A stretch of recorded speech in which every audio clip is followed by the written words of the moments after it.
Good evening friends. मैं Amit Kumar Gupta advocate अपने income tax के केसेस की सीरीज़ में आज जो केस आप लोगों के सामने डिस्कस करूंगा उस केस का नाम है Jainam investments versus assistant commissioner of income tax. ये केस बॉम्बे हाई कोर्ट ने डिसाइड किया और ये मैटर 24 अगस्त 2021 को डिसाइड किया गया। फ्रेंड्स, पिछले कुछ टाइम में बॉम्बे हाई कोर्ट ने सेक्शन 148 के ऊपर बहुत ही बढ़िया डिसीजंस दिए हैं, जहां पे ऐसे केसेस थे जहां पे 148 बिल्कुल डिपार्टमेंट ने आंख बंद करके इशू किया हुआ था और उन नोटिस को डिपार्टमेंट ने जो है क्वैश किया। ऐसा ही ये केस है। इस केस के अंदर एसएससी को जो सेक्शन 148 का नोटिस इशू किया गया ये 4 साल के बियॉन्ड नहीं था। पहली बात इसमें यह थी, लेकिन एसएससी का सेक्शन 143 सबसेक्शन 3 के अंदर असेसमेंट हो चुका था। तो कोर्ट ने एक तो इस केस में यह बात कही कि even if the 4 years has not elapsed and if the assessment has been completed under section 143 subsection 3, even then the change of opinion is not allowed under section 148। ये इस केस में एक बड़ा टेक अवे है कि यदि 4 साल नहीं भी हुए हैं और 143(3) के अंदर भी असेसमेंट हो गया है तब भी आपको चेंज ऑफ ओपिनियन जो है वो अलाउ नहीं है। इस केस के अंदर जो फैक्ट्स थे वो ये थे कि एसएससी ने काफी सारे लोन्स लिए हुए थे, 58 पार्टी से लोन लिए हुए थे। During the assessment proceedings SSC ने 58 पार्टीज के इनकम टैक्स की रिटर्न दाखिल करी, पैन नंबर दाखिल करे, उनके जो भी दस्तावेज थे वो दाखिल करे। असेसिंग ऑफिसर साहब को पसंद नहीं आए, उन्होंने असेसमेंट ऑर्डर के अंदर वो एडिशन कर दिया। एसएससी जो है वो सीआईटी अपील साहब के पास गया और सीआईटी अपील ने जो है वो उन एडिशंस को डिलीट कर दिया।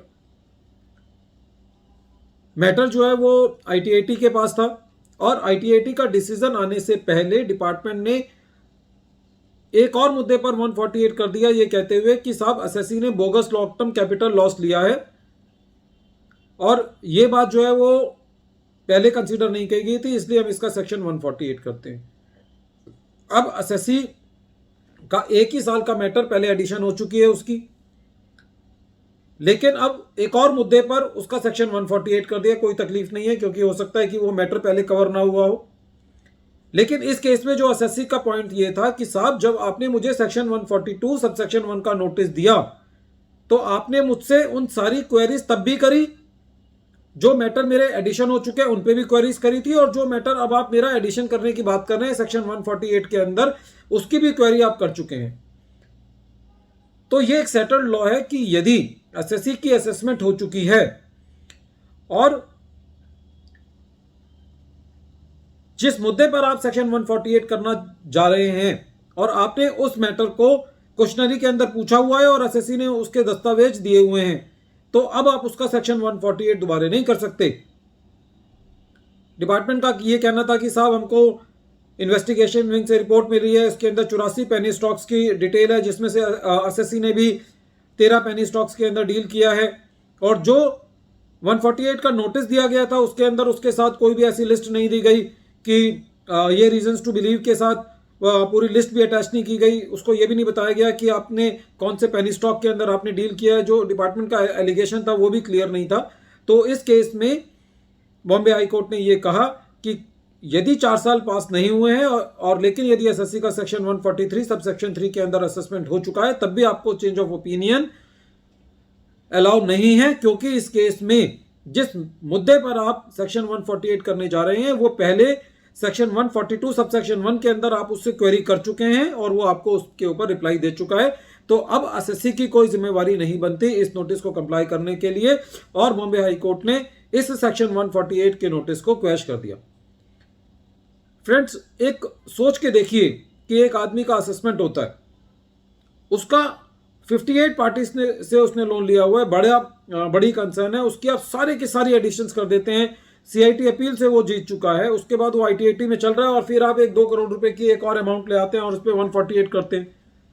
कल को आपने इसका 2 करोड़ रुपए का भी 148 कर देंगे, आपको 1-2 साल बाद फिर लगेगा कि कोई 70 लाख रुपए का कोई अमाउंट रह गया, उसके बाद भी 148 कर देंगे।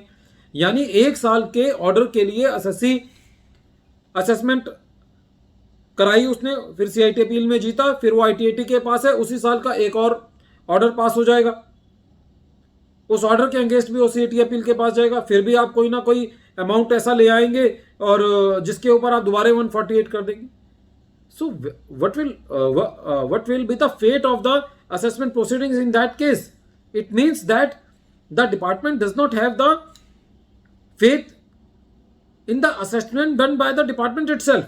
डिपार्टमेंट को अपनी ही असेसमेंट पर फेथ नहीं है, इनके पास इतनी कैलिबर नहीं है कि जब आप एक बार असेसमेंट करने बैठते हैं, और अब तो आपने इतना सारा तामझाम बना दिया, आपने रिव्यू यूनिट बना दिया, आपने जो इंक्वायरी यूनिट करेगी वो अलग बनेगी, आपके कमिश्नर्स उस असेसमेंट ऑर्डर्स को देखेंगे, और उसके बाद भी यदि इतना लंबा लंबा इसको चलाएंगे तो एक बार यानी कि एक असेसी ने यदि कोई इनकम टैक्स की रिटर्न भर दी तो वो तो जीवन भर इस धक में जीता रहेगा कि उसका कभी ना कभी आप उसका सेक्शन 148 कर देंगे, और अब तो मैसेज भी रात को आते हैं. So this is going to be a very terrible situation in every case. At least there should be law that once you have passed an assessment orders, so whether you have inquired that amount or not, आपने inquiry नहीं की, आपकी गलती है. आपने अपने section 142(1) के अंदर आपके पास एसएससी की इनकम टैक्स की रिटर्न होती है, आपके पास एसएससी की बैलेंस शीट होती है, उसके बाद भी यदि आपने इंक्वायरी नहीं की तो यह आपकी गलती है. और मजे की बात, सेक्शन 148 के 147 के अंदर ये ऑलरेडी इनकॉर्पोरेटेड है कि जो एसएससी ने अपनी बैलेंस शीट वगैरह दे दी है, उसको भी ये नहीं माना जाएगा कि एसएससी ने अपनी सारी इंफॉर्मेशन डिस्क्लोज कर दी है. किस तरीके का कानून है हमारे देश में, जब ये लेजिस्लेशन लाया जाता है तो कोई डिस्कशन नहीं होती इसके अंदर किसी भी पार्लियामेंट के अंदर. यदि किसी भी ऑफिसर का सेक्शन 148 हो जाए, यदि किसी असेसिंग ऑफिसर ने अपना कोई मकान खरीदा हो 1-2 करोड़ रुपए का, तो वो असेसिंग ऑफिसर अपनी असेसमेंट नहीं करा सकता. यदि आज के डेट में फेसलेस को कामयाब बनाना है तो ये कंपलसरी कर दें कि जितने भी आईआरएस ऑफिसर्स हैं उनकी हर साल स्क्रूटनी होगी, और फिर देखें कि आप इस असेसमेंट प्रोसीजर्स के अंदर कितना जबरदस्त सुधार होगा. जितने ऑफिसर्स हैं सब शेयर्स में डीलिंग करते हैं, उनके जो फैमिली मेंबर्स हैं, क्योंकि अब तो बहुत आसान है, आप ये कहते हैं कि साहब आपको तो ऑनलाइन जाकर के रिप्लाई देना है, तो लेट द लॉ, आप एक ऐसा कानून बनाएं कि जितने भी आईआरएस ऑफिसर्स हैं जो कि इनकम टैक्स डिपार्टमेंट में, सबकी कंपलसरी स्क्रूटनी कर दीजिए 1 साल, और फिर देखें कि किस तरीके के ऑर्डर्स जब उनको देने पड़ेंगे. वो जिंदगी भर बरी नहीं हो सकते, 20-20 साल मैटर्स चलते हैं एसएससी के. This is a very painstaking situation for an SSC and for the professionals also who are filing the replies on the behalf of the SSCs, because this is a very terrible situation, because no reply is being considered by the department. बहरहाल इस case में court ने जो section 148 का notice था उसको quash किया और ये कहा कि it is a mere change of opinion and it cannot be allowed under the law. Once again, I am repeating the name of the case. The name of the case is Janam Investments versus Assistant Commissioner of Income Tax. Thank you, friends.